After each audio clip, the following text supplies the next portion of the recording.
Continuamos con nuestros análisis de las obras selectas de Stephen King. Vamos a comentar un relato de una recopilación más en la línea de las 4 estaciones o las 4 después de medianoche. Se titula Corazones en la Atlántida y da título al volumen. Entre la novela comentada en el vídeo anterior, Un saco de huesos, septiembre de 1998, y este volumen, Corazones en la Atlántida, septiembre de 1999, Stephen King sufrió un atropello, sufrió un grave accidente, fue atropellado, fue una clara imprudencia temeraria por parte del conductor, y estuvo a punto de costarle la vida. Antes de eso llegó a publicar un breve volumen destinado principalmente a los lectores infantiles que se titula La chica que amaba a Tom Gordon. 2 meses después, el 14 de junio, cuando estaba 19, perdón, el 19 de junio de 1999, cuando estaba realizando su habitual paseo vespertino cerca de su residencia de verano en Lovell, Maine, estaba pasando unos días con sus 3 hijos y su primera nieta, además de su esposa naturalmente, pues sufrió un atropello. Caminaba por el arcén y una furgoneta cuyo conductor se distrajo por culpa de su perro, invadió el arcén y atropelló a Stephen King, causándole graves heridas. Pierna rota, cadera rota, 4 costillas, daños graves en la columna y en la clavícula. Llegó una ambulancia, probablemente llamada por el propio Smith por teléfono móvil, que le trasladó trasladó a Stephen King al hospital de Bridgeton, a 150 kilómetros. Dada la gravedad de su estado, tuvo que ser llevado en helicóptero al hospital de Lewiston. En el próximo libro que comentaré, mientras escribo, dedica un capítulo entero a este accidente, lo narra en primera persona todo lo que sufrió y sintió, y agradece especialmente a Paul Phil Brown, que fue el conductor de la, de la ambulancia, que posiblemente le salvó la vida, al igual que varios médicos y personal sanitario. El conductor, Brian Smith, fue condenado solo a 6 meses de prisión, que no cumpliría, y retirada del carnet durante un año. Estuvo hospitalizado King 3 semanas, estuvo 11 días sin poder andar, le tuvieron que operar nuevamente el 4 de agosto. No obstante, el 24 de julio pudo volver a escribir. Precisamente estaba redactando el libro en el que comenta su recuperación mientras escribo, que iba a ser exclusivamente un libro de formación literaria, sobre animar a otros autores aficionados a perfeccionarse en el arte de la escritura creativa.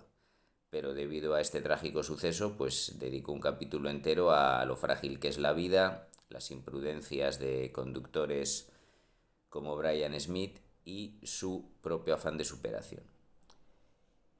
Esto, ya digo, sucede en el verano de 1999. Afortunadamente King se recuperó totalmente, y en septiembre, cuando todavía estaba en su periodo de convalecencia, sale a la luz el libro Corazones en la Atlántida. Son 5 relatos de extensión variable, que oscilando entre novela corta a relato largo, que comparten, eso sí, los mismos personajes y la misma época. Bueno, algunos personajes están en varios relatos, otros no. Y algunos transcurren en los años 50, otros en los 60 y otros llegan hasta la actualidad del libro, que son los años 90. El que me interesa es el segundo, que da título al volumen, Hearts in Atlantis, Corazones en la Atlántida. Hace referencia a una canción, este se ambienta en el año 1966, hace referencia a una canción de la época y a un popular juego de cartas conocido como Hearts, o es decir, corazones, refiriéndonos a la baraja francesa, el palo de corazones, o también la caza de la bruja. El protagonista es Peter Riley, es un estudiante de la Universidad de Maine, la cual es un escenario al que ya King recurrió en otros relatos y novelas. Por ejemplo, en un trasunto de ese campus y en esa época se ambienta la primavera de Fresa, en 1968, aquí es 1966, y en las cercanías del campus de la Universidad de Maine, esta vez ya citada con su nombre, se ambienta Cementerio de Animales. Naturalmente es la universidad en la que King estudió y conoció a su esposa Tabitha. Aquí el estudiante Riley es un estudiante becado, de manera que su beca depende de sus notas. En esa época, 1966, acababa de reintroducirse el servicio militar obligatorio en Estados Unidos debido a la guerra de Vietnam. Estaban exentos de servir en filas los estudiantes universitarios, de manera que perder la beca y los estudios pues le podía costar ser reclutado para ir a Vietnam. Aún así, Riley se aficiona al juego de la corazones o caza de la bruja, pasa muchas horas jugando con sus compañeros de facultad y deja de lado completamente los estudios, lo cual pone en peligro su beca y la posibilidad de ser enviado a Vietnam. Es decir, aquí el suspense procede de el peligro real de por un estúpido juego de cartas que roza la ludopatía, ni siquiera es por dinero, es por jugar, pues está arriesgando su propia vida. Paralelamente conoce a una estudiante llamada Carol. Él tiene novia, pero se enamora enseguida de Carol, que es a su vez otro personaje que aparece como niña en un relato anterior de la recopilación. Ahí se realiza un poco la conexión entre relatos. Por lo demás, lo que destaca de aquí es la ambientación de la época, que King vivió en primera persona como estudiante, y también pues la obsesión del protagonista por el juego de las cartas, más que por el amor hacia Carol o la preocupación de su propio futuro.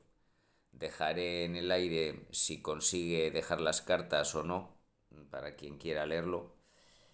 Y solo mencionar que si bien existe una película llamada Corazones en la Atlántida, que se supone que es la adaptación de este libro, el título es un poco engañoso, ya que se refiere, es decir,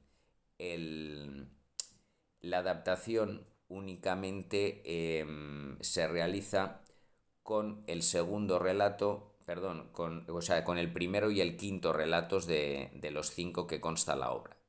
Es decir, el segundo, tercer y cuarto relatos, que incluye Corazones en la Atlántida, el de la universidad y el juego de cartas, este no está en la película, que además fue un fracaso comercial pese a la presencia de Anthony Hopkins.